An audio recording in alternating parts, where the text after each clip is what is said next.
ನೋಡಿ, ಈ ಮೆಟ್ರೋ ದರ ಏರಿಕೆ ಅಂತ ಹೇಳ್ದಲ್ಲಿಂದ ಒಂದಷ್ಟು ಮಂದಿ ರಾಜ್ಯ ಸರ್ಕಾರಕ್ಕೆ ಉಗ್ದಿದ್ದು ಎಷ್ಟ್ರೀ ರೇಟ್ ಜಾಸ್ತಿ ಮಾಡ್ತೀರಾ, ನಮ್ಮ ಪ್ರಾಣ ತಿಂತೀರಾ, ಈ ಗ್ಯಾರಂಟಿ ಗ್ಯಾರಂಟಿ ಗ್ಯಾರಂಟಿ ಅಂತ ಹೇಳಿ ಎಲ್ಲಾದ್ರೂ ರೇಟು ಜಾಸ್ತಿ ಮಾಡ್ತಾ ಇದ್ದೀರಾ, ಎಷ್ಟು ಸತಿ ಅಂತ ಈ ಮೆಟ್ರೋ ರೇಟ್ ಜಾಸ್ತಿ ಮಾಡ್ತೀರಾ, ಸಾಕಾಗಿ ಹೋಗಿದೆ ಅಂತ.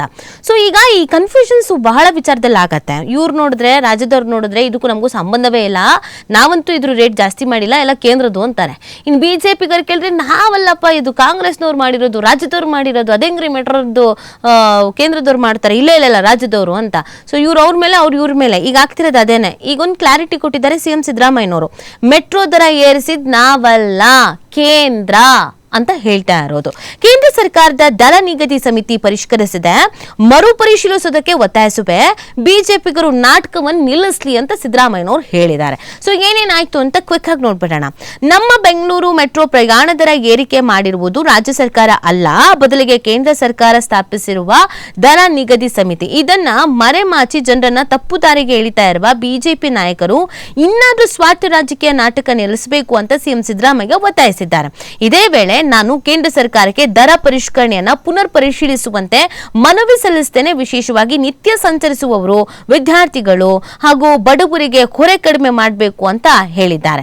ಇನ್ನು ಕೆಸರೆರಚಾಟಕ್ಕಿಂತ ಸತ್ಯ ಮುಖ್ಯ ಅನ್ನೋದನ್ನ ಹೇಳ್ತಾ ಇರೋದು. ಈ ಬಗ್ಗೆ ಪತ್ರಿಕಾ ಹೇಳಿಕೆಯನ್ನು ನೀಡಿರುವ ಅವರು, ಮೆಟ್ರೋ ದರ ಪರಿಷ್ಕರಣೆಯ ನಂತರ ಪ್ರಯಾಣಿಕರಿಂದ ವ್ಯಕ್ತವಾದ ಆತಂಕ ಮತ್ತು ಬೇಸರ ನಾನು ಅರ್ಥೈಸಿಕೊಳ್ಳಬಲ್ಲೆ, ಆದ್ರೆ ರಾಜಕೀಯ ಕೆಸರೆರಚಾಟಕ್ಕಿಂತ ರಾಜ್ಯದ ಜನರಿಗೆ ಸತ್ಯ ತಿಳಿಯುವುದು ತುಂಬಾನೇ ಮುಖ್ಯ. Metro railways operation and maintenance act 2002 ರ ಅಡಿಯಲ್ಲಿ ಮೆಟ್ರೋ ದರಗಳನ್ನು ರಾಜ್ಯ ಸರ್ಕಾರ ನಿರ್ಧರಿಸೋದಿಲ್ಲ. ದರಗಳನ್ನು ಕೇಂದ್ರ ಸರ್ಕಾರದ ವಸತಿ ಹಾಗೂ ನಗರ ವ್ಯವಹಾರಗಳ ಸಚಿವಾಲಯವು ಮುಖಾಂತರವಾಗಿ ರಚಿಸಲಾದ ಸ್ವತಂತ್ರ ದರ ನಿಗದಿ ಕಮಿಟಿ ನಿರ್ಧರಿಸುತ್ತೆ ಅಂತ ಸಿದ್ದರಾಮಯ್ಯನವರು ಸ್ಪಷ್ಟಪಡಿಸಿದ್ದಾರೆ. ಇದು ನಮ್ಮ ಮಂಡಳಿಗೆ ಬರಲ್ಲ ಅಂತ ಅವ್ರು ಹೇಳ್ತಾ ಇರೋದು. ಕಾಯ್ದೆ ಸೆಕ್ಷನ್ 36 ರ ಪ್ರಕಾರ ದರ ನಿಗದಿ ಸಮಿತಿಯು ನಿಗದಿತ ಅವಧಿಯೊಳಗೆ ತನ್ನ ಶಿಫಾರಸುಗಳನ್ನು ಸಲ್ಲಿಸಬೇಕು. ಸೆಕ್ಷನ್ 37 ರ ಅಡಿಯಲ್ಲಿ ಈ ಶಿಫಾರಸುಗಳನ್ನು ಮೆಟ್ರೋ ಆಡಳಿತವು ಒಪ್ಪಿ ಜಾರಿ ಮಾಡಬೇಕು. ರಾಜ್ಯ ರೈಲು ನಿಗಮ ಈ ಶಿಫಾರಸುಗಳನ್ನು ರದ್ದುಗೊಳಿಸುವ ಅಥವಾ ಉಲ್ಲಂಘಿಸುವ ಕಾನೂನಾತ್ಮಕ ಅಧಿಕಾರ ಅನ್ನೋದು ರಾಜ್ಯ ಸರ್ಕಾರಗಳಿಗೆ ಹೀಗೆ ಇರೋದಿಲ್ಲ. ಹೀಗಿದ್ರೂ ದರ ಪರಿಷ್ಕರಣೆಯ ಹೊಣೆಯನ್ನ ನಮ್ಮ ಸರ್ಕಾರದ ತಲೆಗೆ ಕಟ್ಟುವುದು ದುಷ್ಟತನ ಇದು ಅಂತ ಸಿದ್ದರಾಮಯ್ಯನವರು ಹೇಳಿದ್ದಾರೆ.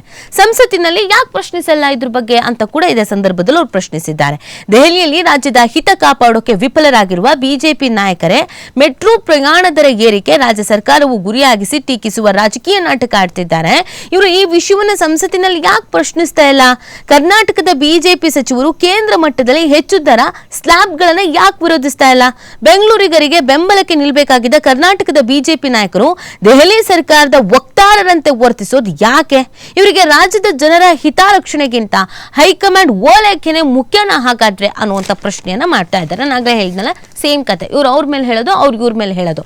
ಒಟ್ನಲ್ಲಿ ಏನು ಅಂತಂದ್ರೆ, ನಾವು ಅರ್ಥ ಮಾಡ್ಕೊಳ್ಬೇಕಾಗಿರೋರು, ನಾವು ಓಟ್ ಹಾಕ್ತಾ ಇರೋರು, ನಾವು ಅರ್ಥ ಮಾಡ್ಕೊಳ್ಬೇಕಾಗಿರೋದು, ಇವರೆಲ್ಲ ಸೇರ್ಕೊಂಡು ರಾಜ್ಯಕ್ಕೆ ಆಮೇಲೆ ಜನರಿಗೆ ಅನ್ಯಾಯ ಮೋಸನೆ ಮಾಡ್ತಾ ಇರೋದು, ಎಲ್ಲ ವಿಚಾರದಲ್ಲೂ ರಾಜಕೀಯ ಮಾಡ್ತಾ ಇರೋದು. ನೋಡಿ, ಈ ಮೆಟ್ರೋ ದರ ಎಷ್ಟು ಸಲ ಜಾಸ್ತಿ ಆಗುತ್ತೆ. ಈ ಹಿಂದೆ ಜಾಸ್ತಿ ಆದಾಗ್ಲೇನೆ, ಅಲ್ಲ ಸ್ವಾಮಿ 40 ರೂಪಾಯಿ ಇದ್ದಿದ್ದು ಏಕ್ದಮ್ 60 ರೂಪಾಯಿ ಮಾಡ್ತೀರಾ, 60 ರೂಪಾಯಿ ಇದ್ದಿದ್ದು ಎಗೈನಿಗೆ 70 ರೂಪಾಯಿ ಅಂತಂದ್ರೆ ಒಂದ್ ಸೈಡಿಗೆ ಓಡಾಡೋದಕ್ಕೆ ಹೆಂಗ್ ಸಾಧ್ಯ? ಜೀವನ ಮಾಡೋದಕ್ಕೆ ಹೆಂಗ್ ಸಾಧ್ಯ?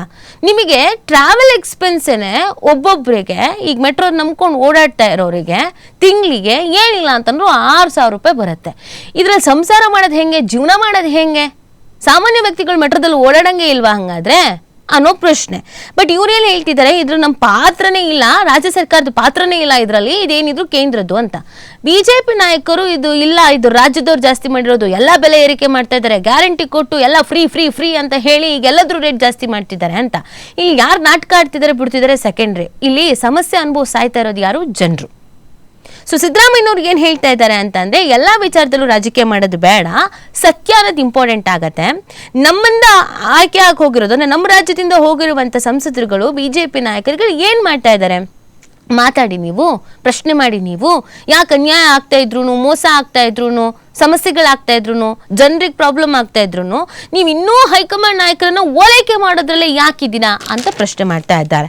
ಇನ್ನು ಇದಕ್ಕೆ ಸಂಬಂಧಪಟ್ಟಂತೆ ರಾಮಲಿಂಗಾರೆಡ್ಡಿ ಅವರು ಕೂಡ ಆಕ್ರೋಶವನ್ನು ವ್ಯಕ್ತಪಡಿಸಿದ್ದಾರೆ. ಅವ್ರಿಗೇನು ಹೇಳಿದ್ದಾರೆ ಅಂತಂದ್ರೆ, ದರ ಹೆಚ್ಚಳದಲ್ಲಿ ಬಿಜೆಪಿಯಿಂದ ಸುಳ್ಳು ಹೇಳ್ತಾ ಇದ್ದಾರೆ, ಅಂತ ಆಕ್ರೋಶ ವ್ಯಕ್ತಪಡಿಸಿ ಕೇಂದ್ರದ ತಪ್ಪು ರಾಜ್ಯದ ಮೇಲೆ ಹಾಕ್ತಾ ಇದ್ದಾರೆ ಅಂತ ಸಾರಿಗೆ ಸಚಿವರು ಹೇಳ್ತಾ ಇದ್ದಾರೆ.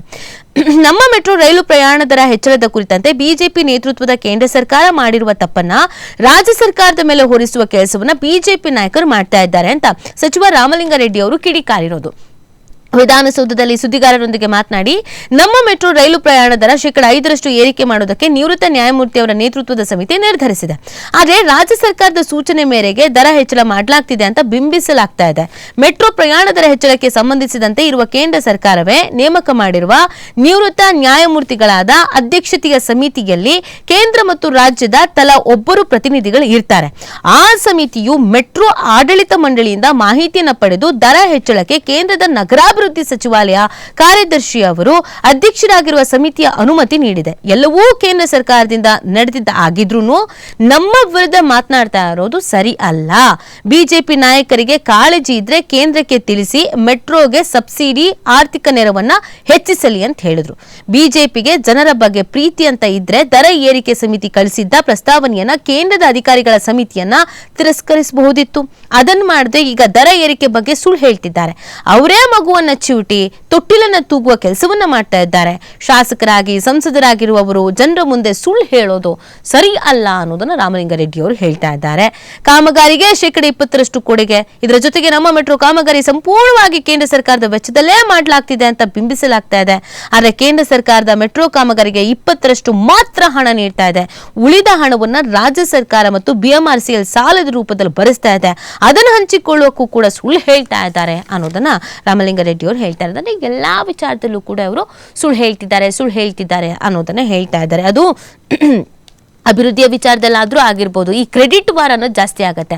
ಏನೋ ಒಂದು ಅಭಿವೃದ್ಧಿ ಆಗ್ತಿದೆ, ಅಪ್ಡೇಟ್ ಆಗ್ತಿದೆ ಅಂದಿದ ತಕ್ಷಣ ಇವ್ರುಗಳು ಇದು ನಾವು ಮಾಡಿದ್ದು ನಮ್ಮಿಂದ ಆಗಿದ್ದು, ನಮ್ಮ ಸರ್ಕಾರದಲ್ಲಿ ಆಗಿದ್ದು ಅಂತ ಹೇಳ್ತಾರೆ. ಅದೇ ಈ ಥರದ್ದೇನೋ ಲಾಸ್ ಆಯ್ತು, ದರ ಜಾಸ್ತಿ ಮಾಡೋದಾಯ್ತು, ಜನರು ಬೈಯೋದಾಯ್ತು ಅಂತಂದ್ರೆ ಅವ್ರು ಮಾಡಿದ್ದು ಅಂತ ಹೇಳ್ತಾರೆ. ಈ ವಿಚಾರದಲ್ಲಿ ಆಗ್ತಾ ಇರೋದು ಕೂಡ ಅದೇನೆ. ಸೊ ಈ ಮೆಟ್ರೋ ದರ ಏರಿಕೆಯ ವಿಚಾರ ಈಗ ಸಾಕಷ್ಟು ರೀತಿಯಾದಂಥ ಚರ್ಚೆ ಕಾರಣವಾಗ್ತಾ ಇದೆ. ಸಿದ್ದರಾಮಯ್ಯನವರು ಪತ್ರಿಕಾ ಪ್ರಕಟಣೆಯನ್ನು ಮಾಡೋದ್ರ ಮುಖಾಂತರವಾಗಿ ಇದಕ್ಕೂ ನಮಗೂ ಸಂಬಂಧ ಇಲ್ಲ ಅಂತ ಕ್ಲಾರಿಟಿ ಕೊಡೋ ಕೆಲಸ ಮಾಡಿದ್ದಾರೆ. ನೋಡಬೇಕು ಇನ್ನೇನಾಗುತ್ತೆ, ಬಿಜೆಪಿಗರಿಗೆ ಏನು ಹೇಳ್ತಾರೆ ಇದಕ್ಕೆ ಅಂತ.